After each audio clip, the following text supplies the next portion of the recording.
Capítulo 16 de las buenas obras. Iniciaremos con un poco de contexto. Nuestros símbolos doctrinales como confesiones de fe, credos y catecismos fueron redactados en medio de controversias teológicas. Esto hizo necesaria la sistematización de la doctrina.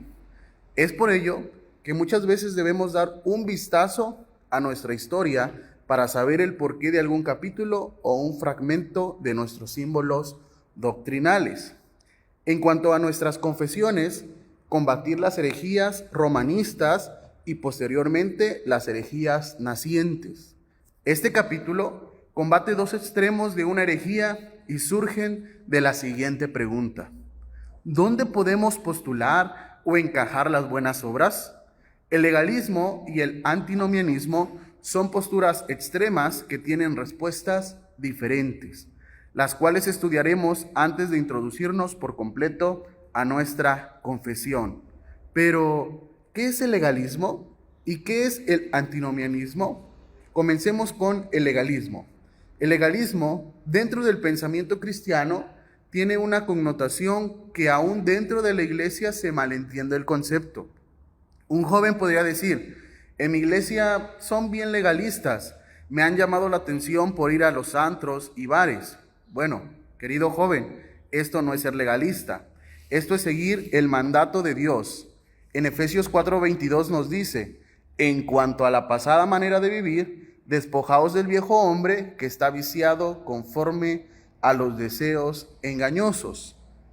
A veces se piensa que si una iglesia no es libertina, es una iglesia legalista. Podemos afirmar que el legalismo enseña que nosotros ganamos el favor salvífico de Dios. Eso es legalismo. Nuevamente, enseñar que nosotros, por nuestras buenas obras, podemos ganar el favor salvífico de Dios. En el contexto de la Reforma, la Iglesia de Roma afirmaba y afirma que nuestra salvación depende de dos factores: de la fe en Cristo y de las buenas obras, negando así la suficiencia de Cristo. Esto es legalismo. Nuevamente, pensar que nuestra conducta, nuestro comportamiento o nuestras buenas obras harán que ganemos el favor de Dios o sostienen nuestra salvación. Si nos damos cuenta, en nuestro tiempo no solo la Iglesia de Roma enseña esto, sino las iglesias arminianas, pues aún la fe para ellos es una obra del hombre que con un pequeño impulso de Dios podrán obtener la salvación. Pero por otro lado tenemos el antinomianismo. ¿Qué es el antinomianismo? Anti es en contra y nomos es ley, es decir, alguien que está en contra de la ley. Entonces, el antinomianismo enseña que el cristianismo ya no se rige por la ley de Moisés, ni por ninguna ley moral, por lo cual las buenas obras no son necesarias en ningún aspecto en la vida del cristiano. Por tanto, el antinomianismo es un extremo muy dañino que quiso entrar en las iglesias protestantes nacientes y encontró cabida en algunas ramas del luteranismo. Este es el contexto histórico que debemos conocer para entender este capítulo de las buenas obras de nuestra confesión de fe. Ahora sí, entremos de lleno a nuestra confesión. Comienza diciendo: buenas obras son solo aquellas que el Señor ha mandado en su santa palabra y no aquellas que sin la autoridad de la palabra son inventadas por los seres humanos. Esto debido a un ciego entusiasmo o bajo cualquier pretexto de buena intención. La confesión comienza determinando lo que es una buena obra. ¿Por qué? Porque no es buena obra lo que el ser humano pudiera pensar que lo es. Son buenas obras únicamente lo que el Señor nos ha mandado en su santa palabra. Miqueas 6:8 nos dice: oh hombre, Él te ha declarado lo que es bueno. ¿Y qué pide Jehová de ti? Solamente hacer justicia y amar misericordia y humillarte ante tu Dios. Al igual que los judíos habían agregado mandamientos a la ley de Dios, como el lavarse las manos, de lo cual se le acusa a Jesús y a sus discípulos en Mateo 15, Hoy en día muchas iglesias tienen como buenas obras, es decir, como mandamientos de Dios, miles de imposiciones humanas inventadas debido a un ciego entusiasmo. No uses maquillaje, no te cases, no comas este tipo de carne. Debes de orar en una postura específica, debes ayunar ciertos días específicos. 1, 2, 3. Debes ayunar ciertos días específicos y podríamos mencionar muchas más, pero estas no son una buena obra. Nuevamente, si la autoridad de la palabra son inventadas por los seres humanos debido a un ciego entusiasmo o bajo cualquier pretexto de buena intención. Ahora, aquellas buenas obras realizadas en obediencia a los mandatos de Dios son los frutos y evidencias de una fe viva y verdadera. Las buenas obras es la obediencia a los mandatos de Dios, pero debemos saber que el realizarlas no es algo propio del ser humano, porque en el estado caído del hombre no puede ni quiere obedecer la ley de Dios. La obediencia a Dios son los frutos de una persona regenerada, son los frutos de una fe viva. Las obras evidencian a un verdadero creyente. En Mateo 7, 16 al 19 nos dice: por sus frutos los conoceréis. No puede el buen árbol dar malos frutos, ni el árbol malo dar frutos buenos. Todo árbol que no da buen fruto es cortado y echado en el fuego. La confesión continúa diciendo que la evidencia de buenas obras en el cristianismo manifiestan lo siguiente. 1. Una fe viva y verdadera. Porque una fe viva demuestra buenas obras. Santiago diría: yo te mostraré mi fe por mis obras. Santiago 2:18. 2. Mediante ella, los creyentes manifiestan su gratitud a Dios. El salmista decía: ¿qué pagaría Jehová por todos sus beneficios para conmigo? Tomaré la copa de la salvación e invocaré el nombre de Jehová. Ahora pagaré mis votos a Jehová delante de todo su pueblo. El salmista quería dar a conocer a todo el pueblo que estaba agradecido con Dios. 3. Las buenas obras fortalecen su confianza. Ahora, en este punto tenemos que tener cuidado. Nos dice que a través de las buenas obras fortalecemos nuestra confianza. No es que a través de las buenas obras nos creamos merecedores de algo. Muchas veces nos pasa. Estamos viviendo como Dios nos manda y pensamos que merecemos algo de Dios o que todo nos saldrá al bien que nosotros deseamos. Pero no. Cuando la confesión dice fortalece nuestra confianza, es que fortalece nuestra confianza de que estamos en Cristo. Primera de Juan 2, 3 y 5 nos dice: y en esto sabemos que nosotros le conocemos si guardamos sus mandamientos. Pero el que guarda su palabra, en este verdaderamente el amor de Dios se ha perfeccionado. Por esto sabemos que estamos en Él. Esto sucede porque antes de estar en Cristo nos era imposible guardar sus mandamientos genuinamente. Y al nosotros guardar los mandamientos de Dios, fortalecemos nuestra confianza de que estamos en Cristo. 4. Edifican a sus hermanos. Puedo ser el instrumento para que mi hermano desee vivir bajo el mandato de Dios y glorifique a Dios por mí y yo glorifique a Dios por él. Mateo 5:16 nos dice: así alumbre vuestra luz delante de los hombres, para que vean vuestras buenas obras y glorifiquen a vuestro Padre que está en los cielos. 5. Adornan la profesión del Evangelio, tal cual nos lo dice Tito 2:5. 6. Tapan la boca de sus adversarios y glorifican a Dios. Las buenas obras tapan la boca de nuestros adversarios, de tal manera que aún ellos glorifican a Dios por nosotros. Primera de Pedro 2:15 nos dice: porque esta es la voluntad de Dios, que haciendo bien hagáis callar la ignorancia de los hombres insensatos. Filipenses 1, 9 al 11, Y esto pido en oración, que vuestro amor abunde aún más y más en ciencia y en todo conocimiento, para que aprobéis lo mejor, a fin de que seáis sinceros e irreprensibles para el día de Cristo, llenos de frutos de justicia, que son por medio de Jesucristo, para gloria y alabanza de Dios. Ahora, es algo curioso.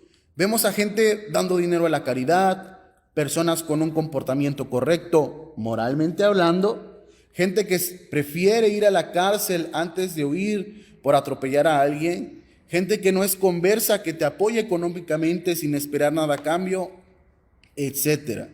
La pregunta es, ¿puede un inconverso hacer buenas obras? La respuesta correcta es no. Las buenas obras no son algo propio del ser humano.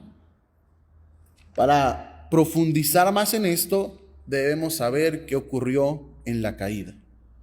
La Iglesia de Roma enseña que el ser humano no cayó completamente. Es decir, que la caída del ser humano, si bien introdujo el pecado y creen en el pecado original, no afectó en todos los sentidos al ser humano. En la pregunta 77 de su catecismo, ¿qué otras consecuencias provoca el pecado original?, nos dice: como consecuencia del pecado original, la naturaleza humana, aún sin estar totalmente corrompida, se halla herida en sus propias fuerzas naturales. Esto es lo que cree Roma, pero nosotros, por otro lado, como reformados, confesamos bíblicamente en nuestra confesión: por el pecado original caímos de la rectitud original y de la comunión con Dios, y de esta manera quedamos muertos en el pecado y totalmente contaminados en todas las partes y facultades del alma y del cuerpo. De esta corrupción original, por la cual estamos totalmente impedidos, inhabilitados y opuestos a todo bien, y completamente inclinados a todo mal, proceden todas las demás transgresiones. Por tanto, si las buenas obras son la obediencia a los mandatos de Dios, el hombre se ha vuelto incapaz de esto. Romanos 8, del 7 al 8, nos dice: por cuanto los designios de la carne son enemistad contra Dios, porque no se sujetan a la ley de Dios, ni tampoco pueden, y los que viven según la carne no pueden agradar a Dios. La capacidad de los creyentes para hacer buenas obras de ninguna manera proviene de ellos, sino solamente y totalmente del Espíritu de Cristo. Al ser incapaces de acatar los mandamientos de Dios, a menos que seamos regenerados por el Espíritu de Cristo, no podremos obrar en obediencia a Dios. Juan 15, del 4 al 5 nos dice: permaneced en mí y yo en vosotros, como el pámpano no puede llevar fruto por sí mismo si no permanece en la vid, así tampoco ustedes si no permanecen en mí. Yo soy la vid, ustedes los pámpanos. El que permanece en mí y yo en él, éste lleva mucho fruto, porque separados de mí nada podéis hacer. Ezequiel 36, del 26 al 27. Os daré corazón nuevo y pondré espíritu nuevo dentro de vosotros, y quitaré de vuestra carne el corazón de piedra, y os daré un corazón de carne, y pondré dentro de vosotros mi espíritu, y haré que andéis en mis estatutos, y guardéis mis preceptos, y los pongas por obras. De tal manera que el creyente puede realizar buenas obras por el Espíritu de Cristo que le ha regenerado. Pero muchos podrían decir: bueno, yo he sido regenerado, he tenido fruto, pero esta evidencia de las buenas obras en mi vida no es algo tan constante. ¿A qué se debe esto? La confesión contesta: se debe a conformidad. No haces nada como creyente para crecer en buenas obras. Nos dice textualmente: y para que sean capacitados para buenas obras, además de las gracias que ya han recibido, se requiere la influencia real del mismo Espíritu Santo que obra en ellos el querer y el hacer por su buena voluntad. En iglesias de corte pentecostal, una influencia real del Espíritu Santo es cuando hablas en otras lenguas, tiemblas, te caes para atrás y un sinfín de cosas. Sin embargo, la palabra de Dios nos enseña que una persona que tiene una influencia real del Espíritu Santo es una persona que es dirigida por el Espíritu Santo en sus decisiones. Hermano, pero si alimentamos a nuestra carne y no la sometemos a la oración, la lectura de la palabra, no estamos siendo llenos ni controlados por el Espíritu Santo. Esto es nuestra responsabilidad. Es nuestra responsabilidad crecer en buenas obras, ya que va de la mano a la santificación. Algunos podrían decir, bueno, es que es Dios quien produce en nosotros el querer como el hacer. Nuevamente digo, esto es conformidad. La confesión continúa diciendo, sin embargo, no deben volverse negligentes como si no estuvieran obligados a cumplir con ningún deber, a menos que haya un impulso especial del Espíritu, sino que deben de ser diligentes en avivar la gracia de Dios que está en ellos. Quiere darnos a entender la confesión que podemos llegar a decir, bueno, no sentí un impulso en hacer una buena obra, entonces no la hago. Ejemplo, podríamos decir, hoy no sentí el impulso tan fuerte de congregarme, entonces no me congrego. No se trata de eso. Sabemos que debemos congregarnos porque es un mandato de Dios. No hacerlo es pecado. Y si estamos llenos de Dios, aún sin sentir un impulso, habrá una influencia real en nosotros por el escudriño de las Escrituras. Continúa la confesión diciendo, aquellos que por su obediencia alcanzan la altura más grande que sea posible en esta vida, están tan lejos de ser capaces de supererogar y hacer más de lo que Dios requiere, ya que fallan grandemente en cumplir lo que por deber están obligados a hacer. Este párrafo nos ayuda a no exaltarnos a nosotros mismos y que lidiemos con el orgullo y no tener un mayor concepto del que debemos tener de nosotros mismos. Aunque alcancemos la altura más grande en buenas obras que sea posible en esta vida, dice la confesión que estamos tan lejos de supererogar. ¿Qué significa esto? Nunca haremos todo lo que Dios requiere o más allá de lo que Dios nos manda. Es decir, nunca vamos a obedecer completamente las demandas de Dios. Y dirás, ¿quién puede creer eso?